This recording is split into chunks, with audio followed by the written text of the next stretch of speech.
కడప జిల్లా జమ్మలమడుగు ఒకప్పుడు ఫ్యాక్షన్ రాజకీయాలకు పెట్టింది పేరు. క్రమక్రమంగా ఫ్యాక్షన్ వాసనలు తగ్గుతూ వచ్చిన జమ్మలమడుగులో ఇప్పుడు మాజీ మంత్రి దేవగుడి ఆదినారాయణ రెడ్డి ఫ్యామిలీలో టికెట్ వార్ జరుగుతోంది.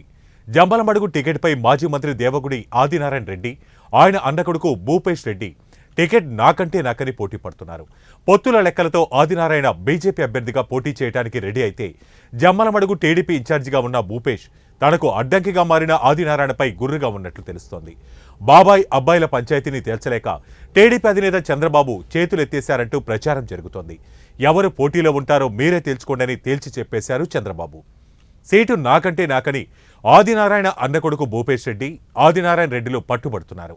2019 ఎన్నికల్లో టీడీపీ తరపున ఆదినారాయణ రెడ్డి కడప ఎంపీగా పోటీ చేసి ఓడిపోయారు. ఆ తర్వాత కేంద్రం అండ కోసం కమలంగుటికి చేరారు. బీజేపీలో చేరిన భూపేష్ రెడ్డి మాత్రం టీడీపీలో కొనసాగుతూనే నియోజకవర్గ ఇన్ఛార్జిగా పార్టీ బలోపేతానికి కృషి చేస్తూ ఎమ్మెల్యే క్యాండిడేట్గా ఫోకస్ అయ్యారు. ఇక జమ్మలమడుగు సీట్ బీజేపీకి కేటాయించాలని ఆ పార్టీ పెద్దలు కోరారు.